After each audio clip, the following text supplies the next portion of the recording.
दोस्तों फाइनली लंबे समय के इंतजार के बाद अब हमारी सेना ने अपनी दिव्यास्त्र मिसाइलों को तैनात करना शुरू कर दिया है। इस बात की कंफर्मेशन आज खुद हमारे रक्षा मंत्री यानी कि राजनाथ सिंह जी की तरफ से दी गई है। जो ये हमारी दिव्यास्त्र मिसाइल है, ये एक MIRV कैपेबल मिसाइल है, यानी कि इस मिसाइल के अंदर कई न्यूक्लियर वॉरहेड को लगाया जा सकता है। दिव्यास्त्र मिसाइल को आप आसानी से ऐसे भी समझ सकते हैं कि जब हमने अपनी अग्नि 5 मिसाइल में MIRV टेक्नोलॉजी लगाकर परीक्षण किया था, उस समय जो मिसाइल बनकर तैयार हुई थी, उसी मिसाइल को ही दिव्यास्त्र मिसाइल का नाम दिया गया है। इस मिसाइल की सबसे खास बात यह है कि इस एक मिसाइल की मदद से हम दुश्मन देश के कई अलग अलग शहरों के अंदर न्यूक्लियर स्ट्राइक को कर सकते हैं। MIRV टेक्नोलॉजी कितनी घातक होती है, इसका जलवा पहले ही रशिया और यूक्रेन युद्ध में दिखा चुका है। जब रशिया की तरफ से अपनी ओर्सनिक मिसाइल को यूक्रेन के ऊपर दागा गया था और जिस समय ये ओर्सनिक मिसाइल यूक्रेन के शहर पर गिर रही थी, उस समय देखकर ऐसा लग रहा था कि यूक्रेन के अंदर कोई नेचुरल तबाही आ रही है।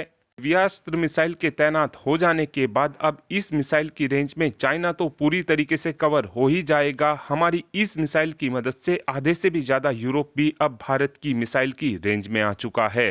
और इस मिसाइल की तैनाती ये चीज दिखाती है कि क्यों इस समय भारत को मिसाइल का किंग बोला जाता है। साथ में एक अपडेट हमारी सेना को लेकर भी आया है, जहां पर इस समय हमारी सेना ने अपनी ISR यानी कि इंटेलिजेंस सर्विलेंस और रिकॉनेसेंस कैपेबिलिटी को बढ़ाना शुरू कर दिया है, जिसके लिए अब हमारी सेना अपने बेड़े में हैवी ड्यूटी ड्रोनों को शामिल जल्द से जल्द करना चाहती है और अपनी ड्रोनों की फ्लीट को एक्सपेंड करना चाहती है।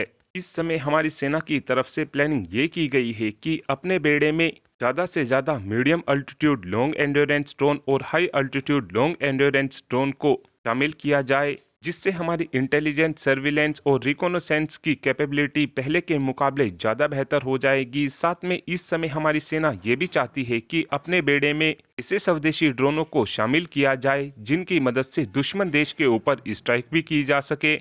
इस समय हमारी सेना की जरूरत को देखा जाए तो हमारी सेना ऐसे ड्रोनों को लेना चाहती है जिनकी रेंज कम से कम 1000 किलोमीटर हो और ये ड्रोन 30,000 से भी ज्यादा फीट के अल्टीट्यूड पर उड़ान भरने में सक्षम हो। इन ड्रोनों का एंड्योरेंस टाइम 24 घंटों का होना चाहिए। साथ में इस समय बताया यह भी जा रहा है कि जो DRDO ने तापस ड्रोन बनाकर तैयार किया है, इस ड्रोन की परफॉर्मेंस को भी पहले के मुकाबले बेहतर बनाने की लगातार DRDO की तरफ से कोशिश की जा रही है।